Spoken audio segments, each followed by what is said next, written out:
chemistry. We're now in the last full week of school. This is day 87. And we're going to spend this week reviewing some topics and some subjects that we didn't get to in the class that are going to be on the honors test. And I'll tell you more about that in class. So let's move on through this review. So it's a little bit of different things. It's not all one subject. So we're just going to call this Additional Chemistry 1. So let's distinguish between physical, chemical, and nuclear reactions. Physical reactions determine the state of a substance as solid, liquid, or gas. So if you think of water, it can either be frozen in the form of ice, liquid in the form of liquid water that comes out of a tap, or you can boil it, or it can evaporate into steam. But it's still the same chemical substance, H2O. So those would be physical reactions, and that had to do, if you remember, with intermolecular forces, IMF. Chemical reactions rearrange atoms to create new substances. That's really the heart of chemistry. So it's taking 2H2 plus O2 to produce water, 2H2O. That's a chemical reaction. You've taken atoms and you've rearranged them. Nuclear reactions add or subtract protons or neutrons from the nucleus of an atom. Nuclear reactions convert mass to energy by Einstein's equation, E equals mc squared. It's something you might have learned about in physics. We're not going to deal with it here because we're just going to touch on this subject quickly. Now, if protons are removed, one element can change into another. And in fact, protons can be added, and we'll show how that happens. But remember, it's protons that determine the identity of an element. Hydrogen must have one proton. Helium must have 2 protons. Lithium, 3 protons. So it's the number of protons that determine the identity of an element, and if you change the number of protons, that will change the identity of that element. So let's look at isotope notation. We did this way back in the foundations unit. So isotope notation tells the mass number and atomic number of an isotope. So the mass number tells the total number of protons and neutrons in the nucleus and is measured in atomic mass units. So it really tells you 2 things. How much does that atom weigh? What is its mass? And how many total protons and neutrons are in the nucleus? Because each proton and each neutron has a mass of 1 atomic mass unit. And we don't count electrons because they're so light. So if you add the number of protons and neutrons, each having 1 atomic mass unit, each weighing 1 atomic mass unit, then that will give you the total mass of that atom, and it will also give you the total number of protons and neutrons. The atomic number, the number at the bottom of isotope notation, is also called the Z number, and that tells the total number of protons in the nucleus and identifies the element. So number 92 has to be uranium. The 238 in a uranium atom can be different. It could be 235, it could be some other things. But the 92 has to be 92 if it's going to be uranium. That's the number of protons. And 92 identifies uranium as uranium. The uranium atom can be represented by uranium-238. So that's an alternate notation for isotope notation. Radioactivity is when high-energy waves are released from the nucleus of an unstable atom. It's usually a very large atom like uranium, but it doesn't have to be. Phosphorus has slight radioactivity, and so do some other elements, carbon also. There are 3 kinds of radioactivity. Alpha particles consist of 2 protons and 2 neutrons. Now that's the equivalent of the nucleus of a helium atom. A helium atom, typical helium atom, has 2 protons and 2 neutrons, but alpha particles don't come from helium atoms. They come from the breaking apart of the nucleus of a large atom such as uranium. Beta particles are high-energy electrons emitted, that is released, from the nucleus. And gamma rays are high-energy electromagnetic waves with no mass. Alpha particles consist of 2 protons and 2 neutrons.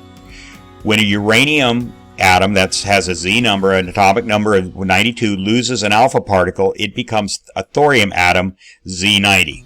The nuclear equation is as you see. So let's analyze that nuclear equation. First of all, it's uranium. It's losing a beta particle. Now, what is that? It's an atomic mass of 4 and an atomic number of 2. So that's the 4 and the 2. So since that's the equivalent of a helium nucleus, we call it helium, but it's not really, it didn't really come from helium. It came from the uranium. But we call it helium because it has the nucleus of a helium atom.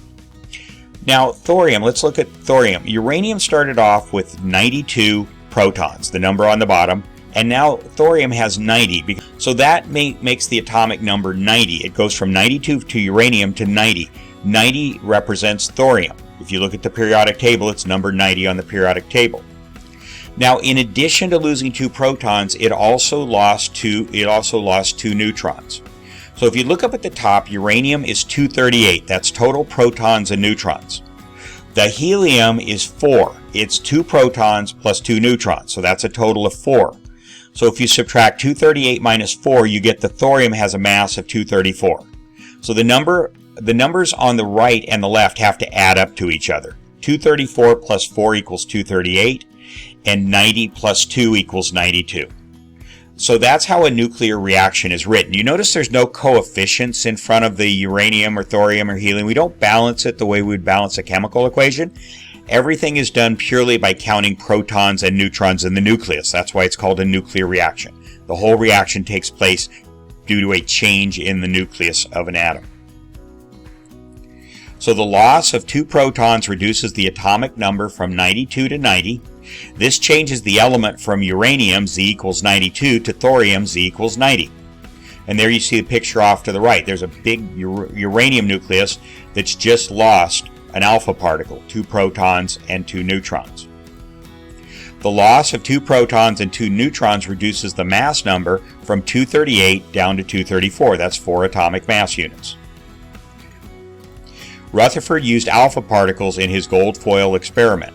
That was the experiment where he fired alpha particles into a thin little layer of gold foil, and noticed that most of them just went straight through, but some of them bounced back, and that showed him that the atom is mostly empty space, but that it does have a very solid nucleus that can actually cause the alpha particles to bounce back.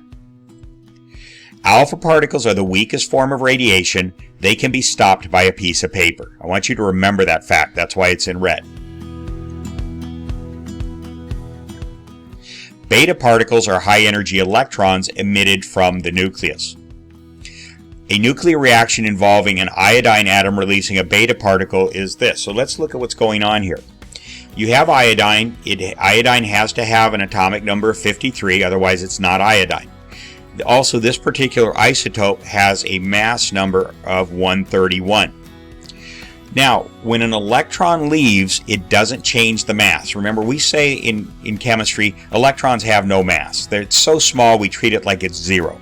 So you'll notice on the top, the total mass of the atom didn't change. It was 131 when it was iodine, and then it goes over to xenon on the right. It's still 131. And notice the electron over there on the right. It has no mass. The number on the top is 0, no mass. Now, what happens on the bottom is interesting. It starts off as an atomic number of 53. Now, what a neutron is, where did that electron come from? It came from one of the neutrons. And when it came out of the neutron, it changed the neutron. Remember what a neutron is. It's neutral. So you can think of it as a proton and an electron stuck together. And so think of that electron as firing off into space.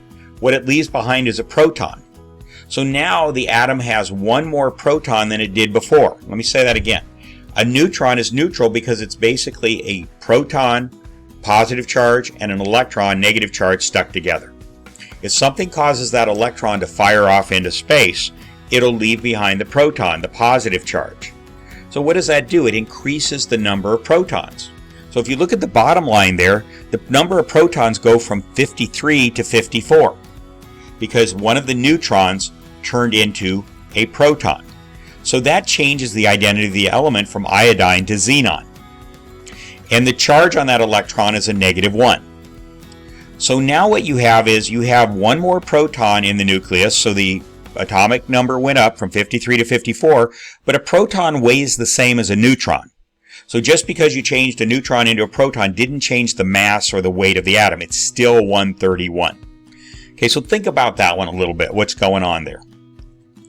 So think of a neutron as a proton and an electron together. When the electron flies away, the neutron becomes a proton. There it goes. This increases the atomic number by 1 and changes iodine into xenon. Since the electron has almost no mass, the mass number does not change. So again, look at that, think about it. You had a neutron, has a certain amount of mass, electron flies away, that doesn't change the mass of what was the neutron, but now the neutron turns into a proton. Same mass, proton, neutron, same mass. But now the proton adds a charge to the nucleus, adds a positive charge, and therefore adds 1 to the atomic number and turns the element from iodine into xenon. Now beta particles can penetrate the skin into your body.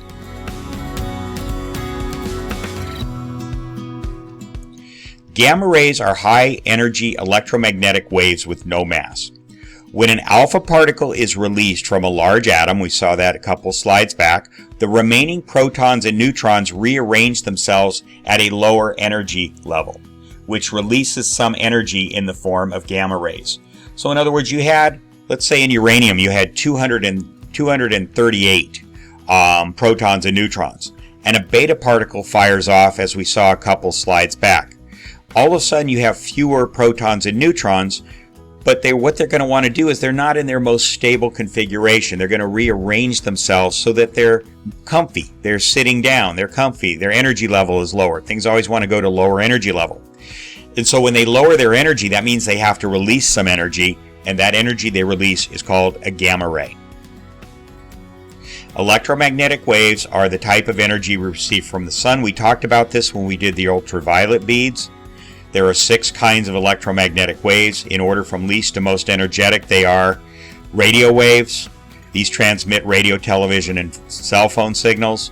Infrared waves. These carry heat. And we mentioned there's one in between those two that is not on this list, microwaves. Then you get to visible light. That's the kind that actually stimulate the nerves in your eyes. All of these waves hit you in the eye, but the only one that actually stimulates the nerve cells in your eye to send sensations to your brain are visible light waves. Then there's ultraviolet light. There's X-rays. Doctors and dentists use these. They penetrate skin but not bone. And gamma rays, the highest energy electromagnetic waves. Gamma rays can penetrate through your body and concrete, and if you get hit with enough of them, they can kill you or cause cancer or do some bad things to your body.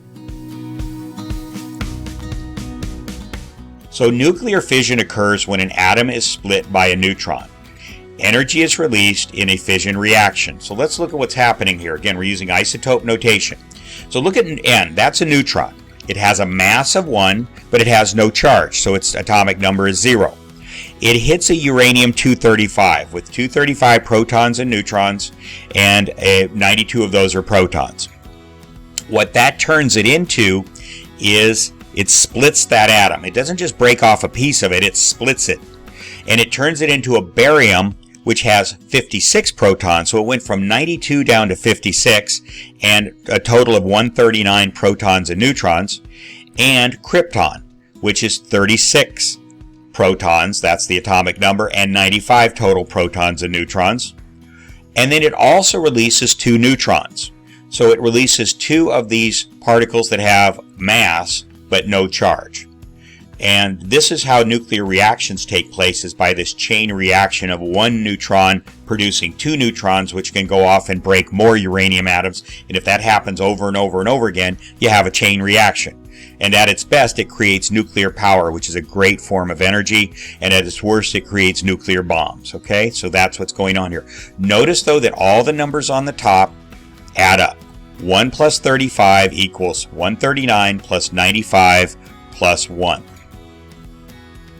And down on the bottom, 0 plus 92 on the left equals 56 plus 36 plus 0. So the numbers on the right, numbers on the left have to add up.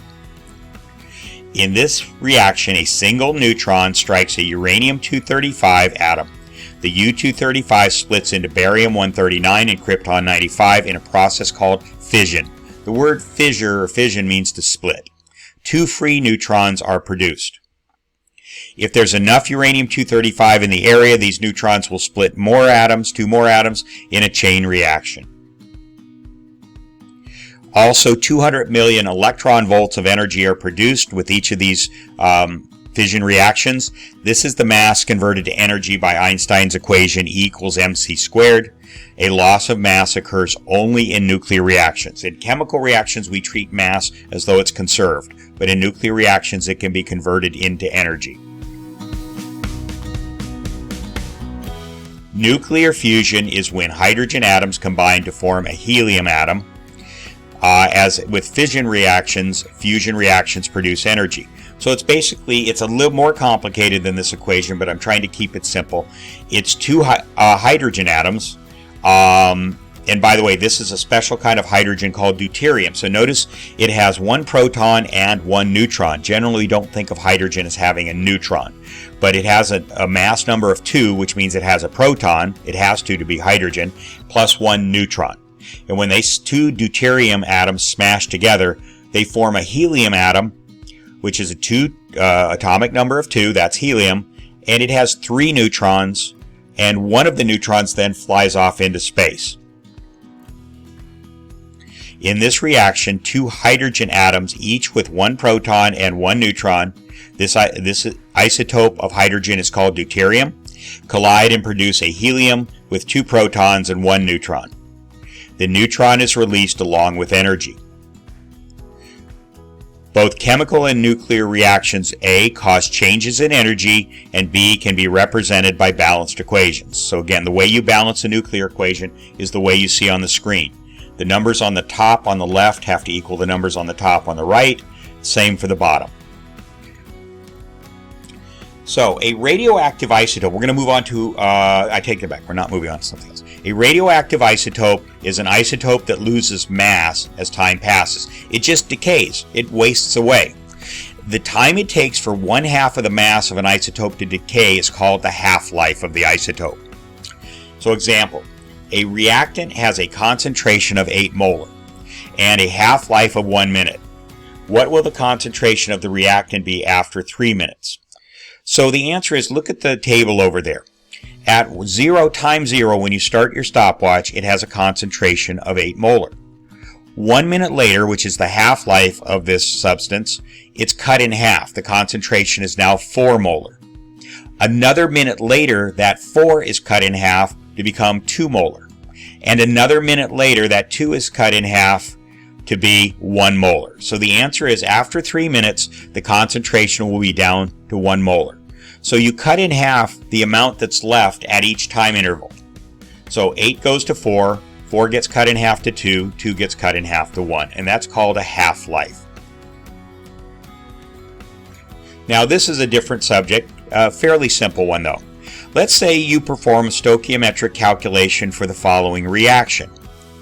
Okay, and there it is. I said it twice. So there it is. That's propane, and you're combusting it with oxygen, form carbon dioxide and water. So you're not going to have to do all the graphic organizer and grams to moles and moles to grams here. I'm going to give you the answer.